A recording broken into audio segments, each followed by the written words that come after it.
Good morning. Today is Monday, December 30th, 2024. The reason that we have a menorah on Chanukah is because Chanukah celebrates the rededication of the Beit HaMikdash. The menorah had been lit first thing in the morning every day when the Beit HaMikdash was in order from the time of Aharon, when the Torah was given, when the Mishkan was built. And it was interrupted by a couple of years by the Assyrian Greeks. And the menorah, for all time, was a sign, a visible sign for the Jewish people of Hashra'as Hashchina, the fact that God's presence dwelled amidst the Jewish people. And we had this visual sign from the time of Aharon every single day when the menorah was lit. And then, of course, during the 2 or so years of Chanukah, of the disruption of the Beit HaMikdash because of the Assyrian Greeks, it was not there. And then once we gained back the Beit HaMikdash in Jerusalem, and we cleaned it, and we removed the idols, now it's time to resume the practice that started from Aharon. So therefore, it would not be correct to call Chanukah a holiday of dedication. It is really actually a holiday of rededication. It is resuming what had existed every day from the time that the Mishkan was built by Moshe and Aaron.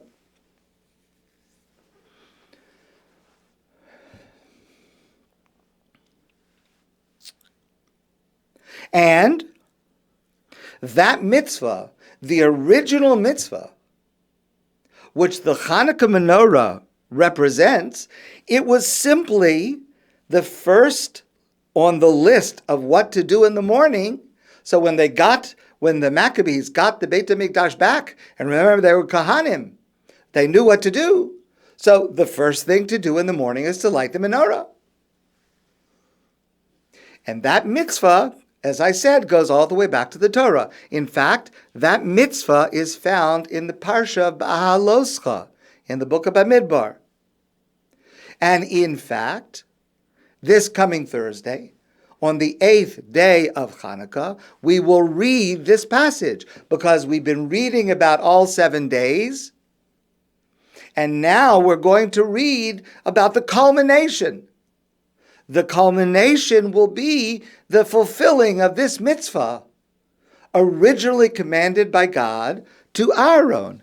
And God says to Aaron, Vayidaber Hashem el Moshe lemor, God says to Moshe, Daber Aaron v'amarte lov, speak to Aaron and say to him, Baha'aloscha es haneros, when you light the lights of the menorah, el mul pnei ha-menorah ya'iru shivas haneros, against the light of the menorah, there should be lit 7 lights. Okay, you remember there's a little confusion because the menorah itself only had 7 lights. Our Chanukah has 8 lights. Let's leave that for now. Vayas kein Aaron el mul pnei ha-menorah helo neroseh kasher tziva Hashem es Moshe. Aaron did what Moshe said. V'zeh maseh ha-menorah. This is the way that the menorah was made. Miksha zahav. It was made out of 1 block of gold.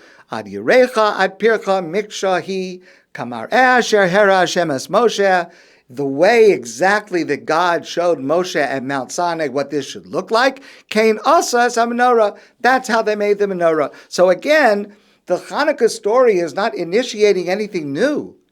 It is resuming what had been an ancient mitzvah from the time of Moshe and Aaron, of lighting the menorah, to express that God's presence is dwelling within the Jewish people.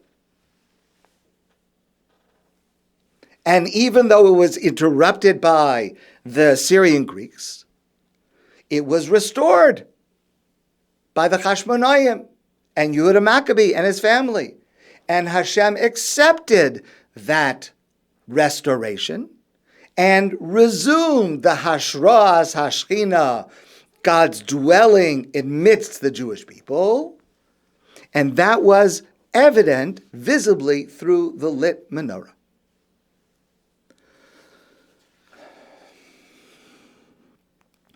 On this mitzvah, that Aharon should light the menorah, it doesn't refer only to Aharon, it refers to whoever is the Kohen Gadol, but Aharon was the first Kohen Gadol.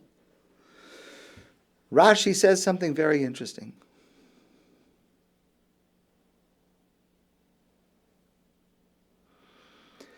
Baha'aloscha. It is a very interesting word. Now, I translated it as when you light the lights, but that is really not the precise translation. Baha'aloscha is a very complicated word, and literally what it means is when you cause the lights to lift up.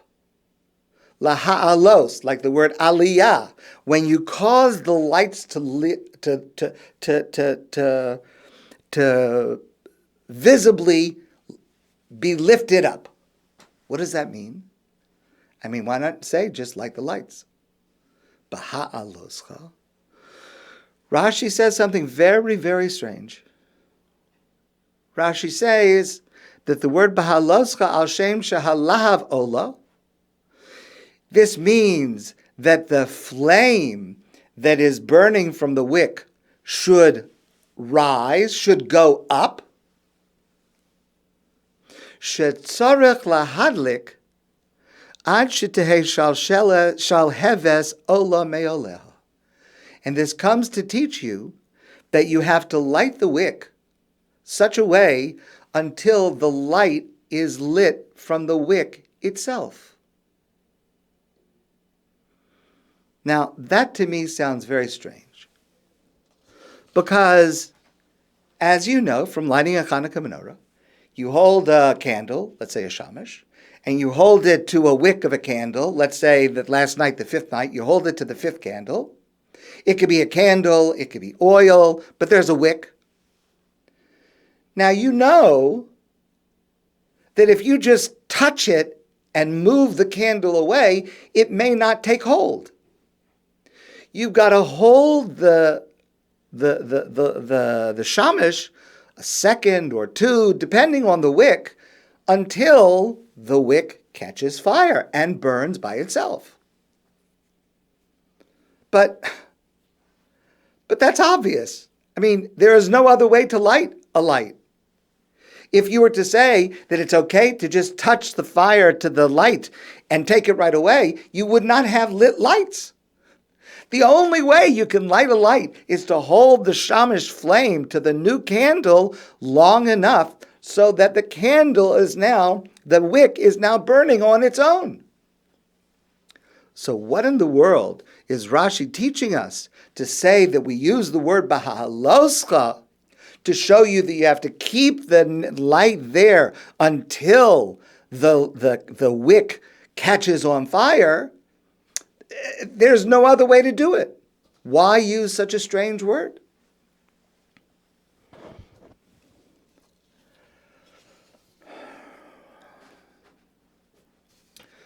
This question bothered me for a long time. And I really didn't have an answer for it. But I think now that I have an answer.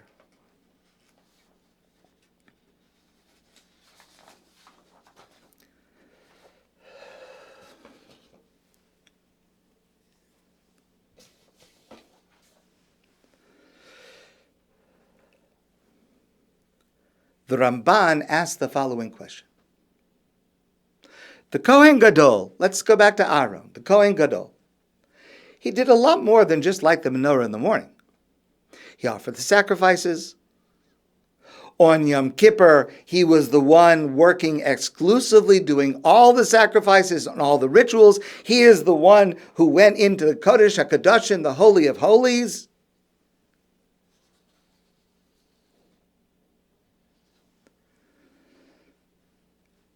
To me, that would seem like the greatest honor that Aharon did.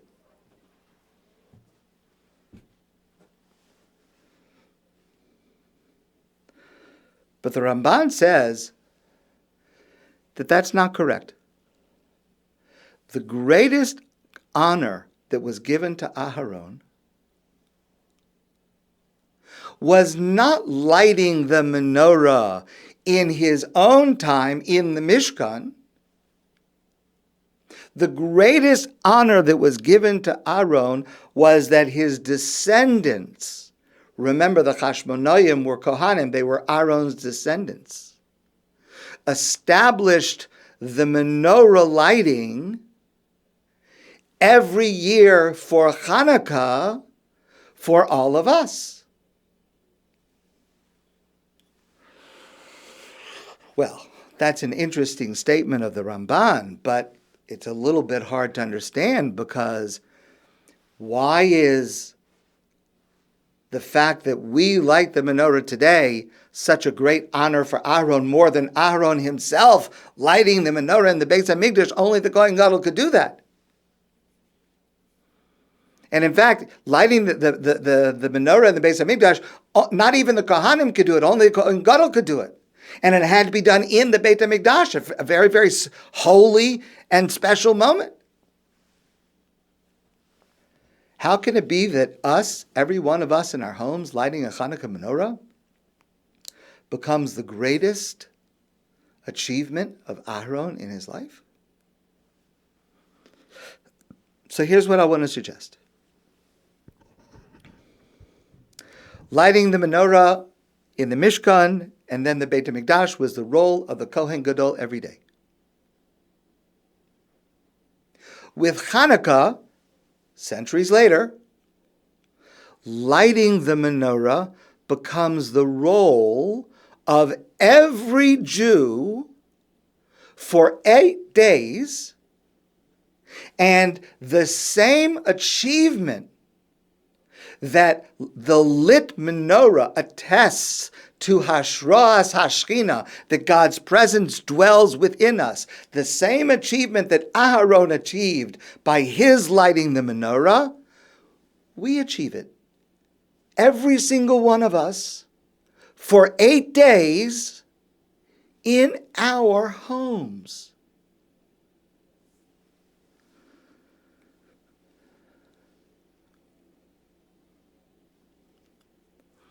So here's the thing, if you want to think about being a great person. You can strive to be the Kohen Gadol in the Beit HaMikdash, the high priest, the highest leader, the holiest person. Or you can strive to help everyone else be like the Kohen Gadol in the Beit HaMikdash. That's what Aharon wanted. That's what made Aaron feel that his legacy was more special than anything else. When Hashem told him, God said to Aaron, through your descendants, you, Aaron, will enable every Jew in their home to do what only you can do in the Beit HaMikdash. Your descendants will give that gift to every single Jew in their home for 8 days on Chanukah. And by the way, Rabbi Meile Biederman points this out in the words of the prayer that we say. In the prayer that we add to the Amidah and to the benching, starts with the paragraph Al Hanisim, and we discuss this paragraph. Bimei Matisyo, we discuss this paragraph. And then towards the end of the paragraph, it says as follows. Ba'acharei kein, and after the Chashmonaim were successful in their military battle, Bo v'anechel edvir beisecha, your children came to your holy house, meaning they came to the Beit HaMikdash, which remember had been defiled with idols, and there was no worship there of Hashem for several years. Upinu es heichalecha, they removed all the idolatry from your house, from the Beit HaMikdash. V'tiara es migdashecha, and they purified your holy place. V'hidliku neros b'chatzros kodshecha. And they lit lights in the courtyards, in your holy courtyards. Hold on a minute. What's that last line referring to? It's not referring to the Chashmonaim lighting the menorah from one jar of oil that only had enough for one day and it lasts for 8 days. It can't be what it's talking about because the menorah was not lit in the chatzros, in the courtyard. It was lit inside the building. V'hidliku neros b'chatzros kodshecha, and they lit lights in your holy courtyards, plural, not singular, plural. That refers to our homes.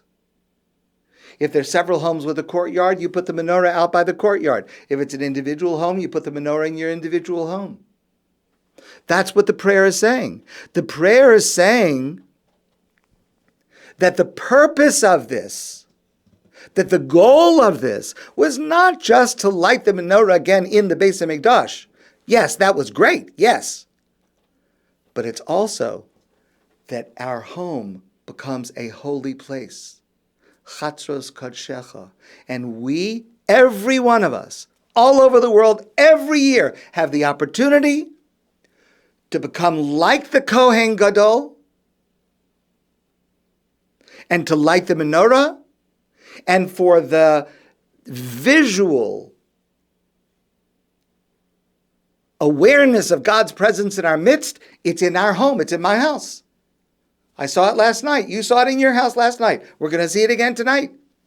It means the same thing in my house as it meant when the Chashmonaim lit it. The same thing that it meant when Aaron lit it in the Mishkan. And that's the meaning of Ad Shetehei Shal Heves Olam Aleha. You have to light the light until the flame is able to light by itself. In other words, you have to allow others to light their own light. You have to cause an elevation in others. The point is not for you to light your light. The point is you to cause others to be able to light their light.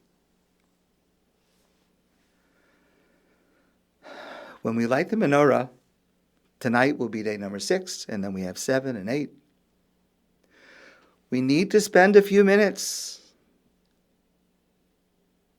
concentrating on what it means for each of us to be a Kohen Gadol, a high priest, and for our home to be the Beit HaMikdash, the holy temple in Jerusalem, and for the flames that we see to be the visual expression of the Hashroas HaShechina, that God's presence dwells amongst us today. This is hopefully what happens for us each night, and what we will hopefully achieve by the end of this holiday, by the 8th night. This understanding that each of us, we collectively and each of us individually are as holy as the Kohen Gadol, the high priest, the holiest person in the world. And our homes, each of our homes is as holy as the Beit HaMikdash, the holy temple in Jerusalem. And that is what we need to carry forward when we leave Chanukah into the rest of our lives. My friends, I wish you a great day and a happy Chanukah. And I look forward to seeing you soon in person.